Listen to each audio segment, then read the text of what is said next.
Meaning of drabs.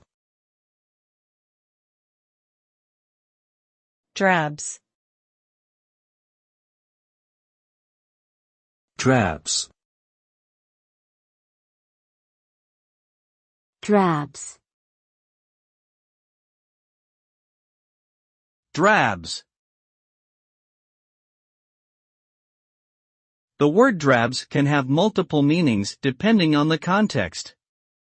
One possible meaning is that it refers to small amounts of liquid, especially when it is dirty or discolored.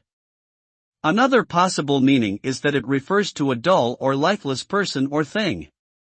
Additionally, drabs can refer to a type of coarse cloth or fabric. Lastly, in some dialects, it can mean small coins. Overall, the term drabs is typically associated with something unremarkable or lacking vitality.